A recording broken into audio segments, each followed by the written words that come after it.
Good evening class tenth circles के doubts ले रहा हूँ मैं तुम्हारे, जो तुमने भेजे थे और मैंने ग्रुप पर ऑलरेडी भेज दिए कि मैं कौन कौन से डाउट्स ले रहा हूँ। तो सबसे पहले एक्सरसाइज 17A का क्वेश्चन नंबर 20 ले रहा हूँ, ठीक है। एक्सरसाइज 17A का क्वेश्चन नंबर 20।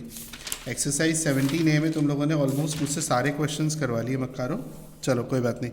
फर्स्ट पार्ट आइए देखिए।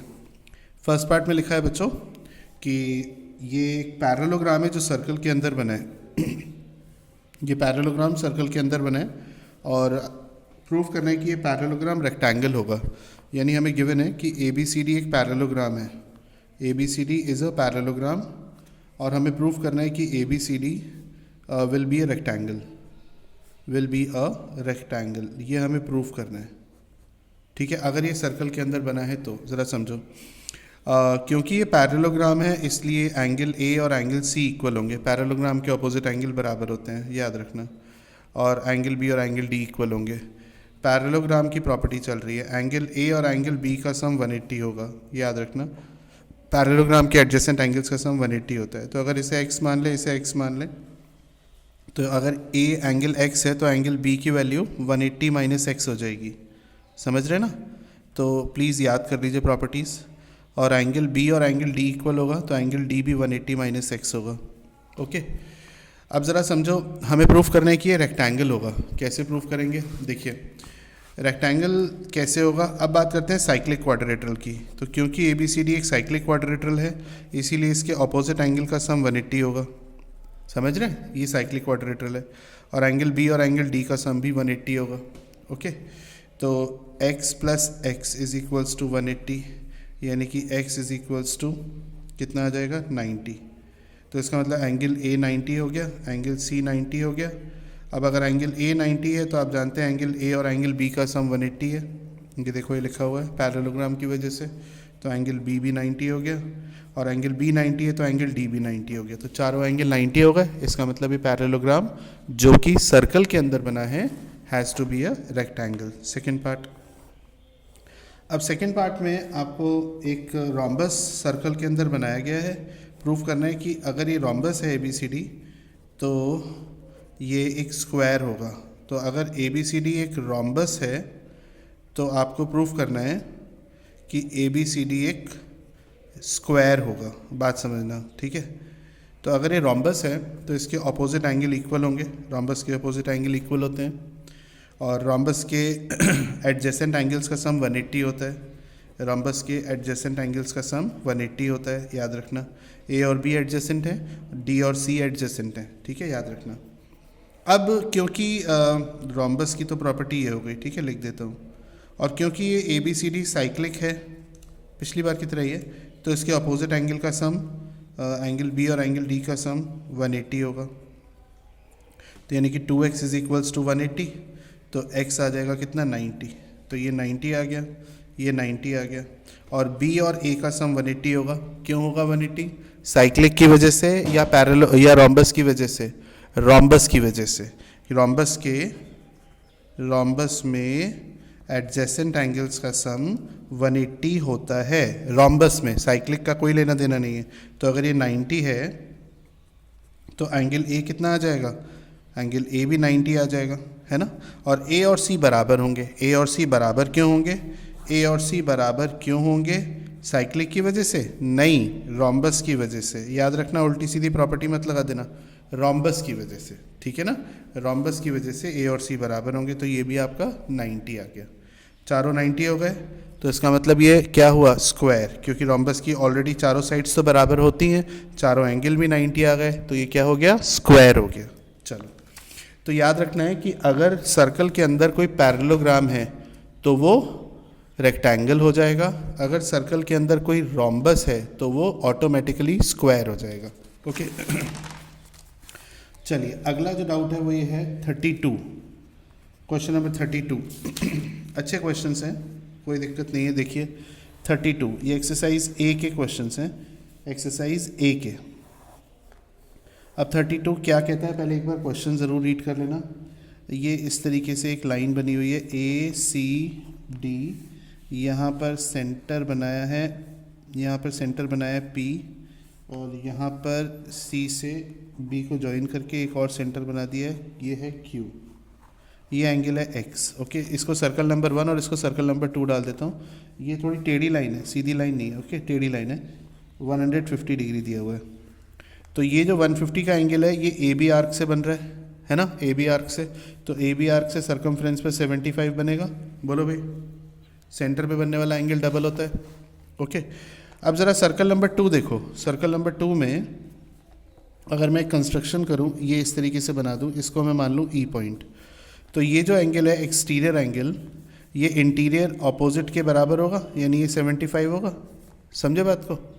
यानी ये जो, इसको अलग से दिखा देता हूँ, कोई दिक्कत नहीं है, आराम से देखो, आराम से समझो। देखो ये सी, ये रहा सी, ये डी, ये देखो ई बनाया मैंने खुद से, ये देखो बी बनाया, हर चीज़ बना के दिखा रहा हूँ। ये एक्सटीरियर एंगल है कि नहीं है? तो ये जो एक्सटीरियर एंगल है ये इंटीरियर अपोजिट इसके बराबर होगा कि नहीं? अब तो आ गया समझ में। और अगर ये 75 है तो ये इसका डबल होगा कि नहीं? तो x की वैल्यू कितनी हो गई? x की वैल्यू हो गई डबल ऑफ एंगल E, यानी x की वैल्यू हो गई 150 डिग्री। समझ में आ गया? तो इसमें सारा खेल था ये कंस्ट्रक्शन करने का, ये करते ही आप लोगों को समझ में आ गया होगा। तो ये वाला जो एंगल है इसका हाफ होगा, या ये वाला एंगल इसका डबल होगा। ओके, चलो 32 के बाद 36 देखो। तो 36 में क्या लिखा हुआ है ज़रा देखिए। 36 में बढ़िया क्वेश्चन पूछे हैं भाई तुम लोगों ने, सभी सारे क्वेश्चन बढ़िया पूछे हैं। इनफैक्ट तुम लोगों ने सभी पूछ लिए हैं, कोई प्रॉब्लम नहीं है। लेकिन देखो, ये देखो, ये आपका सी, ये डी, और ये देखो, क्वेश्चन रीड ज़रूर करना खुद से, डिपेंडेंट मत होना। ये देखो ई पॉइंट दिया हुआ है, तो A B C D cyclic quadrilateral है। साइक्लिक क्वाड्रिलेटरल है वो तो दिख रहा है हमें, कोई लिखने की ज़रूरत नहीं थी। ए बी पैरेलल है डी सी के, इसकी भी लिखने की ज़रूरत नहीं थी। बी ई डी 65 है, बी ई डी ये दिया हुआ है 65। हमें दो चीज़ें निकालनी है, एक तो डी ए बी निकालना है और दूसरा हमें निकालना है बी डी सी। चलो और देखते हैं, डी ए बी ये वाला एंगल, और बी डी सी ये वाला एंगल, ये निकालने हैं। चलो और देखते हैं भाई कैसे करेंगे। इसमें ए बी डायमीटर दी हुई है, ये डायमीटर है तो ये 90 होगा, ए बी से बनने वाला एंगल है ना, 90 होगा। अब ज़रा समझो कि तुम्हारा ये जो 65 है इसका क्या नाम है और किससे बना है? ये डी बी से बन रहा है, डी बी से। तो डी बी से और कौन सा बन रहा है? डी बी से बन रहा है डी ए बी। तो डी ए बी बराबर होगा डी ई बी के, क्योंकि दोनों किससे बन रहे हैं? डी बी से बन रहे हैं। तो यानी कि ये 65 आ गया, हो गया। अब ट्राइंगल ले लो A D B. Triangle A D B में तीनों एंगल का सम 180 होगा, होता है ना 180। तो ये 90 है, ये 65 है, तो तीसरा एंगल 180 माइनस 90 प्लस 65 करके निकाल लेंगे। 7 में से 5 गया तो यानी ये 25 आ गया। अब ये लाइन पैरेलल है इसके, तो ये अगर 25 है तो इसका ऑल्टरनेट ये भी 25 होगा, यानी ये वाला एंगल और ये वाला एंगल इक्वल होंगे। आ रहा है ना समझ में? तो डी ए बी आ गया, D A B, B D C आ गया, बी डी सी। चलो ये भी ख़त्म हो गया। अब नेक्स्ट क्वेश्चन देखो। तो जिसके भी डाउट थे मुझे फीडबैक ज़रूर देना भाई कि समझ में आया कि नहीं। 32 के बाद 36 हो गया। 36 के बाद क्वेश्चन नंबर 50 पूछा है आपने से किसी ने। 50 क्वेश्चन भी बहुत बढ़िया है, मेरे को खुद इसको टाइम लगा करने में, पर क्वेश्चन ट्रिकी है, अच्छा क्वेश्चन है। तो देखो बेटा 50 एक्सरसाइज ए का, ये देखो। तो इसमें इसको आगे एक्सटेंड किया है, इसको आगे एक्सटेंड किया है। ये टी पॉइंट पर मिल रहा है, ये आर है, ये एस है, ये ओ है, सेंटर यानी कि क्यू, और ये पी। तो सबसे पहले तो ये 42 दिया है, ये डायमीटर है पी क्यू। तो डायमीटर से बनने वाला एंगल ये 90 होगा, ये पूरा एंगल 90 होगा। और ये पूरा स्ट्रेट लाइन है तो ये 180 होना चाहिए। तो बताओ ये कितना होगा बच्चों? ये भी 90 हो जाएगा, होगा ना 90, क्योंकि पूरा 180 होगा। समझ में आ रही है बात? पूरा 180 होगा। अब ज़रा गौर करो, ये 42 का क्या नाम है और किससे बन रहा है? ये आपका है आर एस से बन रहा है, आर एस से, और इसका नाम है आर ओ एस। तो आर एस से सरकमफ्रेंस पे जो एंगल बनेगा, यानी ये आर क्यू एस, वो इसका आधा होगा सेंटर का, यानी ये 21 हो जाएगा। हो जाएगा ना 21? लिख के बता देता हूँ। मैं कह रहा हूँ कि आर ओ एस डबल होगा आर क्यू एस के। एंगल को ढंग से बनाना है ऐसे करके। तो अगर ये 42 है तो double of R Q S, तो 2 इधर जाएगा तो 21 हो जाएगा। अब ट्राइंगल ले लो आर क्यू टी, ट्राइंगल कौन सा, R Q T. Triangle R Q T में तीनों एंगल का सम 180 होगा, यानी कि angle R plus angle Q plus angle T equals to 180। Angle R का मतलब आर क्यू टी ट्राइंगल में लेना है, angle R Q T triangle में, आर क्यू टी ट्राइंगल में। तो आर क्यू टी ट्राइंगल में एंगल क्यू है are Q T, angle are है क्यू आर टी, और एंगल टी है ये वाला, समझ गए। तो बताओ एंगल आर कितना है, एंगल आर का मतलब क्यू आर टी, लिख के बता देता हूँ कोई कमी ना रह जाए। और एंगल क्यू का मतलब आर क्यू टी, और एंगल टी तो आप सबको दिख रहा है कि यही वाला एंगल टी है जो कि आपसे पूछा है। तो ये हो गया आपका 90, आर क्यू टी हो गया 21, angle T equals to 180। Easy तरीके से इजी मेथड से किया है ना मैंने। Plus angle T equals to 180, 10 में से 1 गया 7, में से 1 गया 6, 67। यस, एंगल टी आ गया हमारा इतना 67। कोई कैलकुलेशन एरर हो तो मुझे बता देना। अब इसके बाद पूछा है 56। 56 कैसा क्वेश्चन है भाई, क्या पूछा है इसमें, ज़रा देखते हैं। तो 56 में ये हमें दी हुई है ए बी, ये डायमीटर है क्योंकि सेंटर से पास हो रही है। और बेटा ये देखो, इसको इससे ज्वाइन कर दिया, ये पी क्यू है। और बेटा ए बी पी ये 42 दिया है।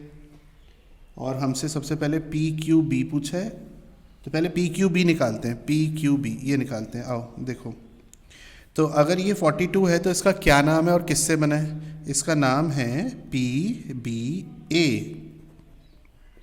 और ये किससे बना है, पी ए से बना है ना, पी ए से। तो सेंटर पे जो बनेगा वो डबल होगा, 84 होगा। यानी सरकमफ्रेंस पे बनने वाला एंगल हाफ होता है सेंटर पे बनने वाले एंगल के, पी ओ ए के। यानी सेंटर पे बनने वाला एंगल डबल होता है, एक ही बात है। ओके, मतलब कहने का कि अगर मैं तुमसे डबल हूँ तो तुम मुझसे हाफ हो, तुम मुझसे हाफ हो तो मैं तुमसे डबल हूँ, ठीक है ना। तो ये 84 हो गया। अब क्या पूछा है भाई, पी क्यू बी। तो अब देखो ये 84 है तो ये कितना होगा, 180 माइनस 84, 10 में से 4 गया 6, 17 में से 8 गया 9, 96। तो अब इसका क्या नाम है और ये किससे बना है, ये पी बी से बना है, इसका नाम है पी ओ बी। तो जो पी ओ बी होगा वो डबल होगा पी क्यू बी का, या पी क्यू बी हाफ होगा पी ओ बी का, यानी कि 96 का हाफ, ये हो गया पी क्यू बी। बोलो ठीक है, यानी कि 48। समझ में आ गया, 48। तो फर्स्ट पार्ट हो गया, बढ़िया तरीके से आ गया भाई। अब इसके बाद सेकेंड पार्ट में आपसे पूछा है angle Q P B plus angle P B Q, ये पूछा है। क्यू पी बी यानी ये वाला एंगल, और पी बी क्यू ये वाला एंगल। तो कोई मेहनत नहीं करनी है, ट्राइंगल ले लो। कौन सा ट्राइंगल, ट्राइंगल ले लो P Q B. Triangle P Q B में तीनों एंगल्स का सम 180 होगा। तो अगर तीनों एंगल्स का सम 180 होगा तो एक एंगल आपको 48 दिया है, तो बचे दो एंगल क्यू पी बी और तीसरा एंगल बचा पी बी क्यू। तो इनका जो सम है इट हैज़ टू बी 180। बोलो ठीक है भाई। तो Q P B plus P B Q is equals to 180 minus 48। तो 10 में से 8 गया 2, 7 में से 4 गया 3, 132।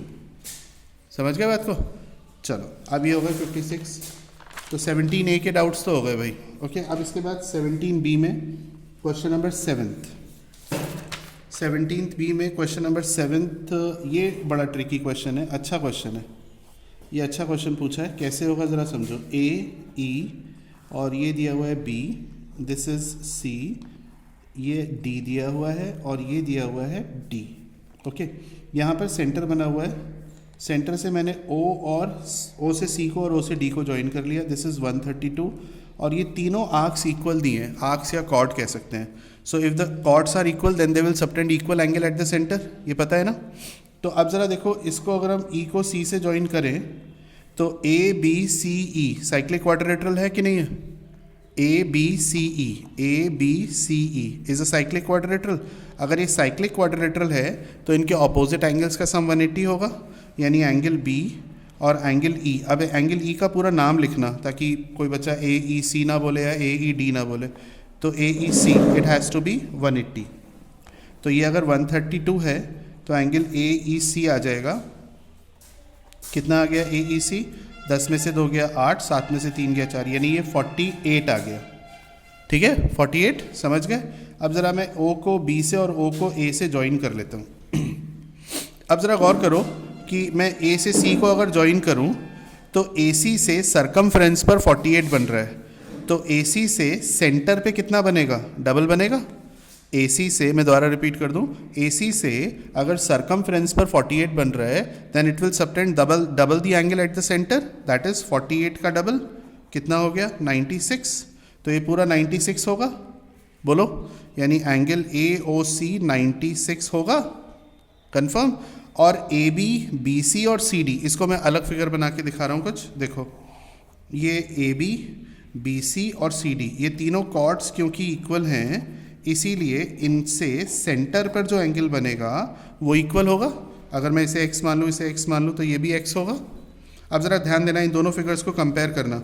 AOC मैंने निकाल लिया 96, AOC कितना आ रहा है 2x, तो 2x अगर 96 है तो x कितना होगा 48, यानी ये 48, ये 48 और ये वाला भी 48, क्योंकि अगर तीनों कॉर्ड्स बराबर हैं, एक बार फिर रिपीट कर रहा हूँ, तो वो सेंटर पर इक्वल एंगल सबटेंड करेंगी। क्लियर है बहुत? आगे बढ़ते हैं। अब देखो CD से CD से सेंटर पर COD बन रहा है, जो कि डबल होगा, किसका डबल होगा CED का, क्योंकि CED सरकमफ्रेंस पे बन रहा है, वही एक ही राग बार बार गाते जाते हैं।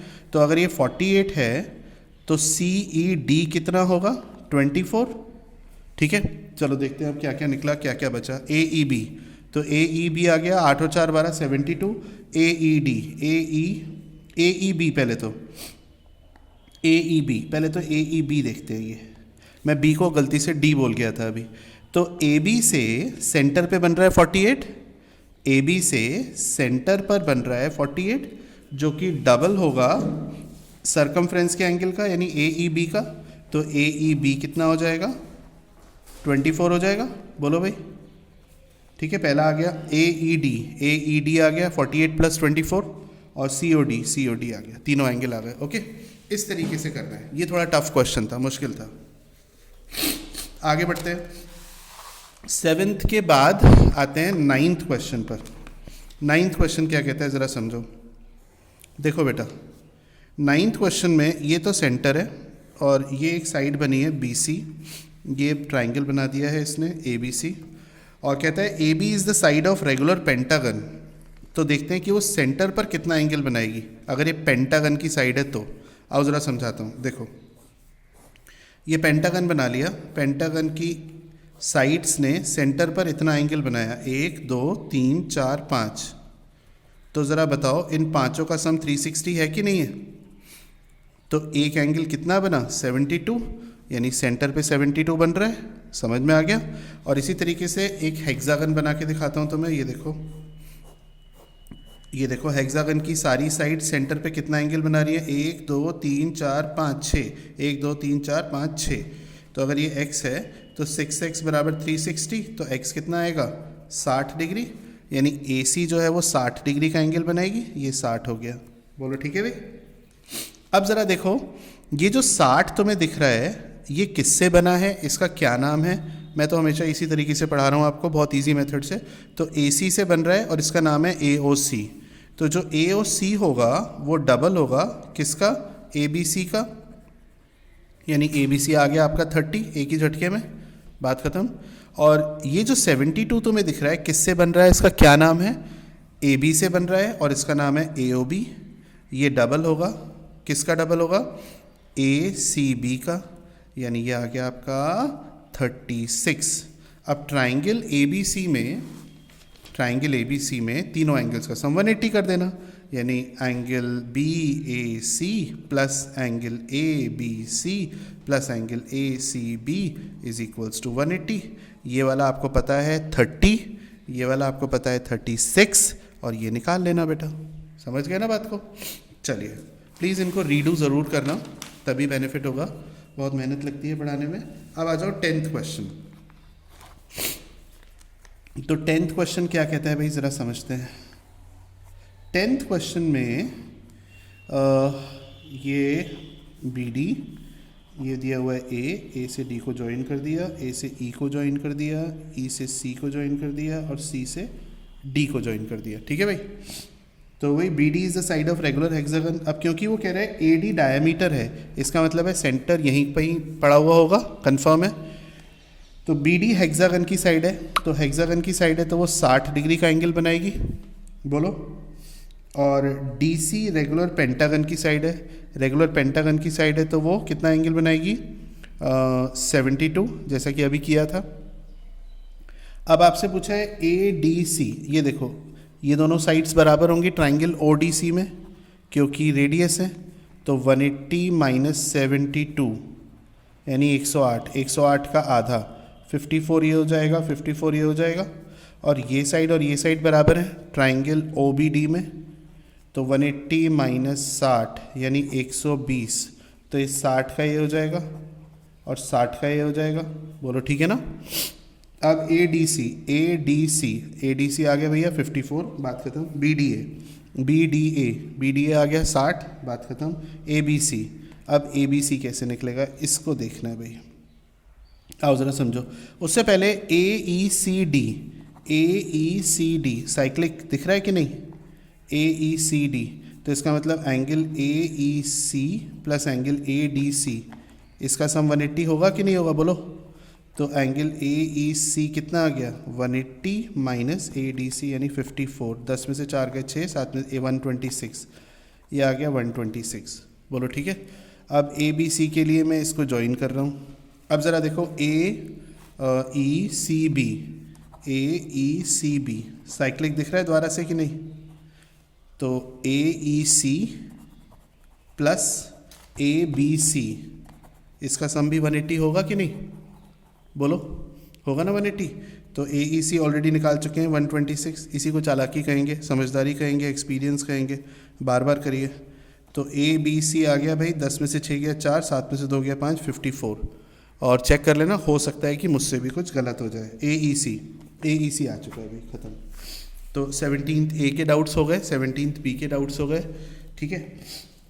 अब 17th सी में क्वेश्चन नंबर 3 पूछा है।